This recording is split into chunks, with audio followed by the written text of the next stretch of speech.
जय हिंद। स्वागत है आपका हमारे इस YouTube चैनल में। आज हम तैयारी करने वाले हैं प्रयोगशाला परिचारक परीक्षा की तैयारी, जिसमें विज्ञान के 60 प्रश्न पूछे जाएंगे, 60 अंक के। ठीक है। हमारे इस सिलेबस में लिखा है कि क्लास 6 से लेके छत्तीसगढ़ बोर्ड के क्लास 6 से लेके क्लास 10 तक के स्तर रहेगा, सिलेबस रहेगा, वहीं से प्रश्न आने वाले हैं। लेकिन प्रश्न हो सकता है इससे हाई भी आ जाए, है ना। इससे हाई भी आ जाए तो हमने क्या किया है कि हमने जो एनसीईआरटी और एससीईआरटी मतलब जो छत्तीसगढ़ बोर्ड के जो पुस्तक है, जो क्लासेस में चलती है, एनसीईआरटी और एससीईआरटी को मिलाकर एक क्लासेस तैयार कर रहे हैं। चाहे वो किसी का हो, भौतिक विज्ञान का हो, रसायन का हो, या जूलॉजी का हो, फिजिक्स का, जो भी हो, वो हम दोनों को मिला के स्टार्ट कर रहे हैं।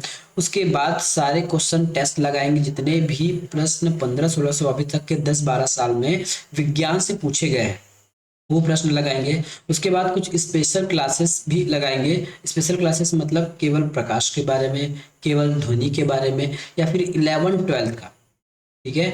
11-12 में जो प्रश्न आ सकते हैं वो, और साथ में न्यूमेरिकल वाला। न्यूमेरिकल मतलब देखिए, पिछले बार एक बार एग्जाम हुआ था प्रयोगशाला सहायक का, जो वैसे तो वो स्कूल के लिए था, उसमें हम सब पढ़ के गए थे, उसमें मैं भी था, सब पढ़ के गए थे। वो जितने भी हमारे सिद्धांतिक है वो सब पढ़ के गए थे, पर आया कुछ भी नहीं, केवल न्यूमेरिकल पूछ दिया गया। इसलिए हम इस बार न्यूमेरिकल भी पढ़ाकर आपको पढ़ाने की कोशिश करेंगे, और न्यूमेरिकल की तैयारी के साथ आपको पढ़ाएंगे। आज हमारा सबसे मेन क्लास होगा, है ना, एकदम इजी क्लास होगा, लेकिन कोई नहीं जानता है, इसलिए भी हम बहुत बेसिक से करेंगे। प्रकाश के स्रोत, प्राकृतिक स्रोत और कृत्रिम स्रोत। प्राकृतिक स्रोत, देख, प्रकाश के स्रोत का मतलब होता है कि प्रकाश की उत्पन्न कहाँ होती है, प्रकाश को उत्पन्न या फिर हमको प्रकाश कहाँ से मिलता है। तो प्रकाश के प्राकृतिक स्रोत में हमको लिख देंगे, सबसे पहले तो ये हो जाएगा हमारा सन, है ना। जो सूर्य है वो सबसे बड़ा प्राकृतिक स्रोत है हमारे प्रकाश का। दूसरा कुछ होता है आपके जुगनू, है ना। जो जुगनू है ये भी हमारे प्राकृतिक स्रोत कहलाते हैं। दूसरा जो है प्राकृतिक स्रोत में आप रखना चाहें तो चंदा मामा, जिसको हम मून कहते हैं, उसको भी रख दीजिए। वैसे खुद का स्रोत तो नहीं है, लेकिन प्राकृतिक स्रोत कह सकते हैं। अब कृत्रिम स्रोत में आप लिख सकते हैं, टॉर्च लिख लीजिए, मोबाइल लिख लीजिए, फ्लैश लाइट लिख लीजिए, जो लिखना है लिख लीजिए, लाइट लिख लीजिए, जो घरों में आपका बल्ब जल रहा है वो लाइट हो गया। ठीक है। तो इस प्रकार के प्राकृतिक और कृत्रिम स्रोत के बारे में हमने बताया। क्या प्रकाश सीधी रेखा में चलता है? देखिए, अभी बातें बहुत आगे जाने वाली है ना। प्रकाश सीधी रेखा में चलता है, इसी थ्योरी का उपयोग करके हम ये बताएंगे कि किस प्रकार से दर्पण में प्रतिबिंब बनता है, गोली दर्पण में प्रतिबिंब बनता है, जल मिरर बनता है ना, जल इमेज बनता है, वाटर इमेज बनता है, या लेंस किस प्रकार काम करता है। तो इन सभी में उपयोग होने वाला है कि प्रकाश सीधी रेखा पर चलता है। अब इसको प्रूफ करने के लिए देखिए, दो ठो आपको इमेज दिख रहे होंगे। एक मोमबत्ती जल रही है, इस जलती हुई मोमबत्ती को एक सीधी पाइप के माध्यम से इस व्यक्ति द्वारा, इस महिला द्वारा देखा जा रहा है। जब वो सीधी रहती है ना, जब वो पाइप सीधी रहती है तब वो आसानी से मोमबत्ती जलता हुआ दिख जाता है। लेकिन पाइप को जड़ा ही बेंड कर देते हैं या फिर टेढ़ा पाइप यूज करते हैं, तब ये जलती हुई मोमबत्ती हमको दिखाई नहीं देती। ये आप अपने घर में भी उपयोग कर सकते हैं। जब टेढ़ा पाइप से मोमबत्ती जलता हुआ दिखाई नहीं देता है, इसका मतलब ये है कि प्रकाश वास्तव में सीधी रेखा पर ही गमन करता है। ठीक है। तो ये एक अटल सत्य है। जितना सत्य है कि सूर्य इस ब्रह्मांड में है, उतना ही सत्य है कि प्रकाश एक सीधी रेखा पर गमन करती है।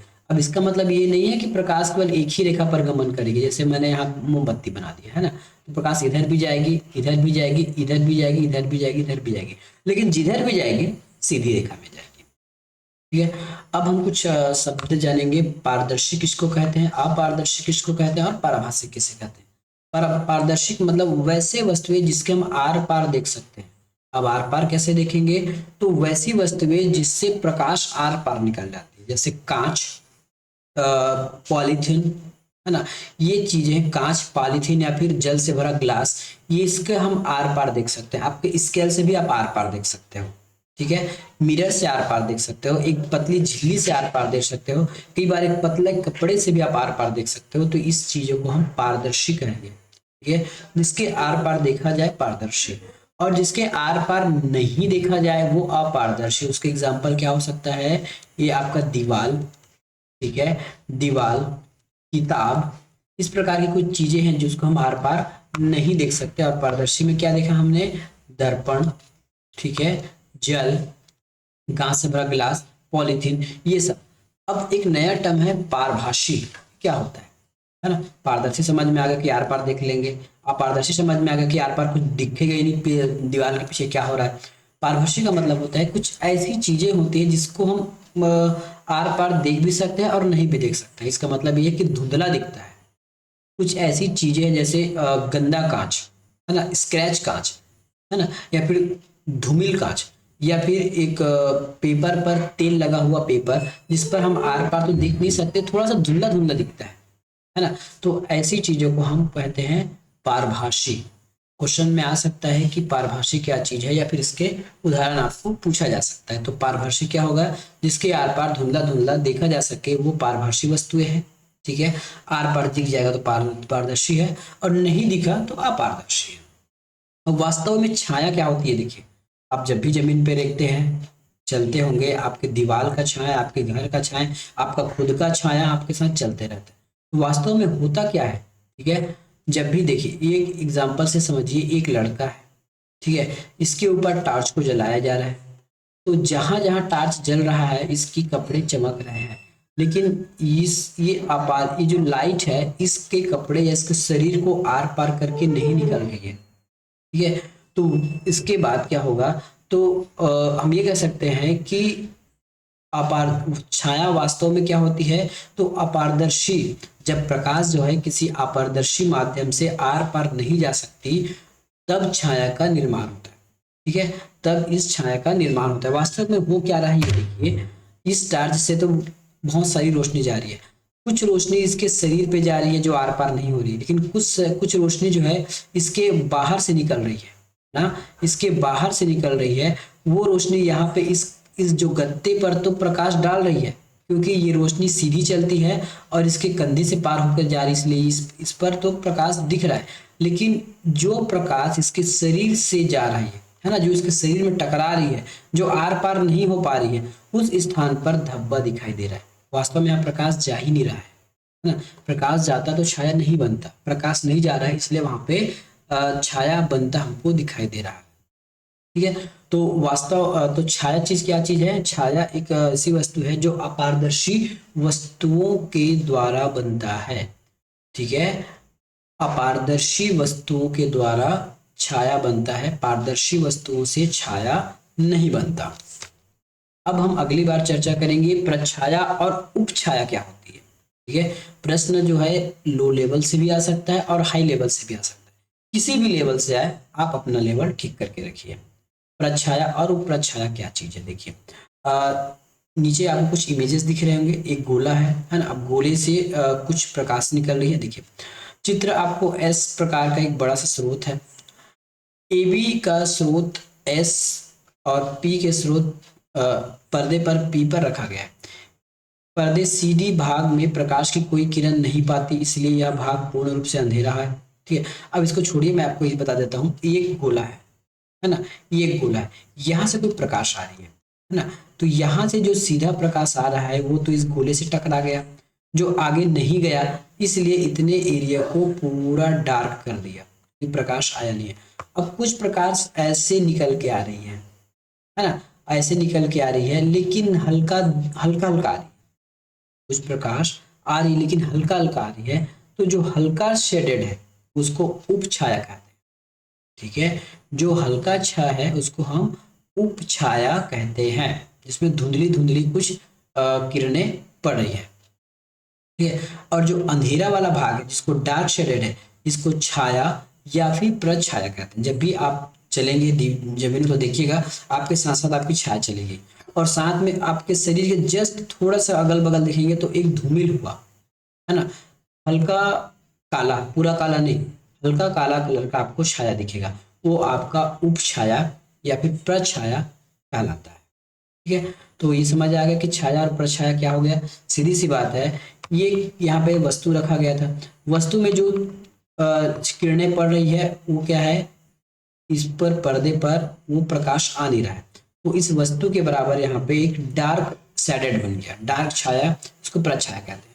और कुछ किरणें हैं जो हल्का फुल्का इसे टकराकर आ गई, हल्की पूरा पूरा नहीं, है ना। हल्का यदि अपने पूरा वेग से आती, पूर्ण पावर से आती, तो वहां पे पूरा उजाला रहता। लेकिन हल्का हल्का इसके शरीर से छूटते हुए, टकराते हुए एक कुछ किरण आ रही है जो यहाँ पे हल्का शेडेड बना रही है। पूर्ण शेडेड नहीं है, हल्का शेडेड है, इसीलिए इसको कहते हैं प्रछाया। तो क्या कहेंगे, इसको कहेंगे हम प्रछाया। अब देखिए, इसी छाया का एक उदाहरण है हमारा ग्रहण।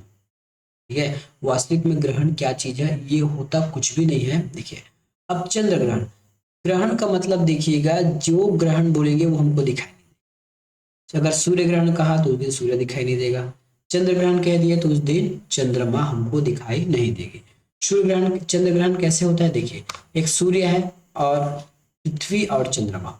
जब सूर्य और चंद्रमा के बीच यदि पृथ्वी आ जाए तो पृथ्वी वासियों को, जो पृथ्वी में रहते हैं, उसे चंद्रमा दिखाई नहीं देगी कुछ समय के लिए, कुछ घंटे के लिए, कुछ मिनट के लिए। उसके बाद तो क्योंकि वो जैसी घूम रही है, घूमने के बाद वापस उनको दिखाई देगी।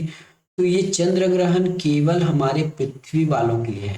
किसी और प्लैनेट से यदि हम ये देखने की कोशिश करें कि चंद्र ग्रहण हो रहा है कि नहीं हो रहा है, तो उसके लिए कुछ अलग स्थितियां बन सकती है।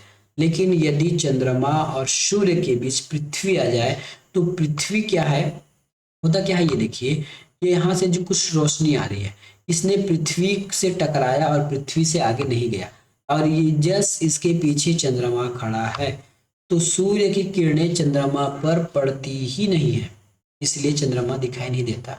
वास्तव में यदि किसी वस्तु, किसी व्यक्ति के ऊपर या जब प्रकाश पड़ता है तो वह प्रकाश लौट कर टकरा कर हमारी आंखों में आता है, तब हम उस चीज को देख पाते हैं, उस व्यक्ति को देख पाते हैं। वही चीज यहाँ हो रहा है। क्योंकि पृथ्वी, सूर्य और चंद्रमा के बीच पृथ्वी आ गया अचानक, और जो पृथ्वी से जो अब ऐसा क्यों हुआ, बहुत लोग बोलेंगे भाई चंद्रमा के पास कहीं ना कहीं से जा रहा होगा। याद रखिएगा, जो चंद्रमा है पृथ्वी से छोटा है। पृथ्वी से छोटा होने की वजह से एक समय ऐसा आता है जब चंद्रमा पृथ्वी से पूरी तरह ढक जाता है और सूर्य की किरणें चंद्रमा तक नहीं पड़ती। चंद्रमा तक नहीं पड़ने पर चंद्रमा पूरी तरह से काला हो जाता है और वहां से कोई भी प्रकाश पृथ्वी पर रिफ्लेक्ट होकर नहीं आती, अतः हमको चंद्रमा दिखाई नहीं देती। चंद्र ग्रहण का अर्थ है चंद्रमा नहीं दिखाई देगी, पृथ्वी जो है चंद्रमा और सूर्य के बीच आकर रुक गया। अब सूर्य ग्रहण की बात करें। देखिए, सूर्य ग्रहण पूर्ण और आंतरिक होता है। ठीक है, यदि इस क्षेत्र में कोई घर है, कोई देश है, कोई शहर है, कोई महाद्वीप है ना, तो जब सूर्य और पृथ्वी के बीच चंद्रमा आ जाए तो कुछ किरणें को चंद्रमा रोक लेती है। मान लेते हैं यहाँ से कोई किरण आ रही है ना, यहाँ से कोई किरण आ रही है सूर्य का, उसने चंद्रमा को रोक लिया, मतलब चंद्रमा ने उस सारी किरणों को रोक लिया, तो पृथ्वी के इतने हिस्से में क्या हुआ, अंधकार छा गया। तो इसी अंधकार क्षेत्र के लिए या फिर इसी अंधकार क्षेत्र वासियों के लिए उस समय सूर्य ग्रहण की स्थिति आ जाएगी। उस समय उस स्थान से आप सूर्य को नहीं देख सकते, किसी और स्थान से देख सकते हैं, लेकिन उस स्थान से सूर्य को नहीं देख सकते, क्योंकि सूर्य हमारे पृथ्वी से कई गुना बड़ा है, इसलिए प्रकाश कहीं ना कहीं से आ ही जाएगा। तो पूर्ण सूर्य ग्रहण होना बहुत कम स्थिति ऐसी बनती है कि पूर्ण सूर्य ग्रहण हो जाए। तो ये होता है हमारे छाया की वजह से। ठीक है, अब हम समझेंगे कि दर्पण क्या है और परावर्तन क्या है। दर्पण आपको सबको पता है, घर घर में देखेंगे अपने बाल संवारने के लिए, अपना फेस देखने के लिए, जो वस्तु हम उपयोग करते हैं जिससे हमारा फेस दिखता है, उसको हम दर्पण कहते हैं। ठीक है, उसे हम दर्पण कहते हैं। ये तो हो गया। अब उस दर्पण पर यदि किसी ने ऐसे प्रकाश को टॉर्च किया, है ना, तो ये प्रकाश रिफ्लेक्ट होकर इधर चली जाएगी या किसी दिशा में। तो जब प्रकाश जो है किसी दर्पण से टकरा कर किसी अन्य दिशा में मुड़ जाती है, तब हम उसे परावर्तन कहते हैं, परावर्तन। और परावर्तन से ही, ठीक है, कोई जरूरी नहीं है कि केवल दर्पण से ही टकरा के आएगा तब परावर्तन कहेंगे। प्रकाश हमेशा एक स्थान से दूसरे स्थान तक टकरा कर चलती रहती है। आपके शकल से टकरा कर, आपके फेस से टकरा के, मेरे फेस से किसी वस्तु से टकरा कर वो अपना दिशा बदलती है और वो किसी की आंख में जाके पड़ती है, तब वो वस्तु हमको दिखाई देता है। ठीक है, तो परावर्तन का सीधा सीधा मतलब ये है, यदि कोई ना। यदि कोई प्रकाश किसी वस्तु, किसी दर्पण, किसी व्यक्ति के ऊपर टकराकर किसी अन्य मार्ग में चलने लगती है, तब उसे हम प्रकाश का परावर्तन कहते हैं। यदि प्रकाश का परावर्तन नहीं होता तो हम किसी भी व्यक्ति को देख नहीं पाते, किसी चीज को देख नहीं पाते, है ना। परावर्तन से ही देख पाते हैं, है ना। यदि आप मुझे देख रहे हो, मैं आपको देख रहा हूं, तो आपके फेस में जितना लाइट जा रहा है वो टकरा कर मेरे आंखों में आ रहा है, तब मैं आपको पहचान पा रहा हूँ कि आप कौन है। ठीक है, तो ये होता है प्रकाश का परावर्तन। हम सभी घरों के पर दर्पण का प्रयोग करते हैं। आप दर्पण में अपना चेहरा देखते हैं, जो आप देखते हैं वो दर्पण आपके चेहरे का परावर्तन होता है। ठीक है, हम दर्पण के सामने रखी वस्तु को पर परावर्तन भी देखते हैं।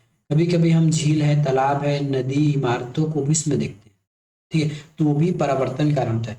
जब भी आप तालाब जाओगे तो तालाब किनारे मंदिर होगा, झाड़ होगा, उसका एक छोटा इमेज धुंधला धुंधला, क्योंकि जल इतना साफ नहीं है कि पूरी तरह प्रकाश को अच्छे से रिफ्लेक्ट कर सके, लेकिन कुछ चीजें आपको दिखेंगी, मंदिर दिखेंगी, घर दिखेंगे, द्वार दिखेंगे, सब दिखेंगे। ठीक है, तो इसको कहते हैं परावर्तन।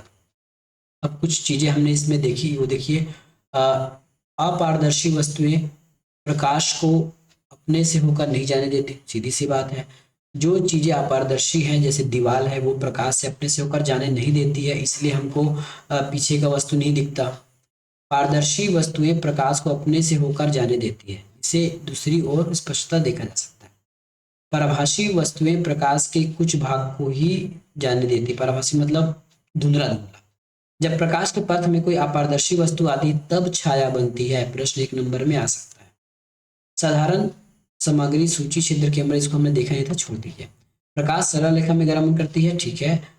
दर्पण परावर्तन से हमें प्रतिबिंब दिखता है। जब भी अगर प्रश्न आ जाए कि इसमें से कौन सी क्रिया की वजह से हम अपनी प्रतिबिंब या कोई दूसरा हम प्रतिबिंब देख सकते हैं, तो वो ये है कि प्रकाश के परावर्तन से हम किसी भी चीज को देख पाते हैं और लोग हमको दिख पाते हैं। ठीक है, अब कुछ और देख लीजिए।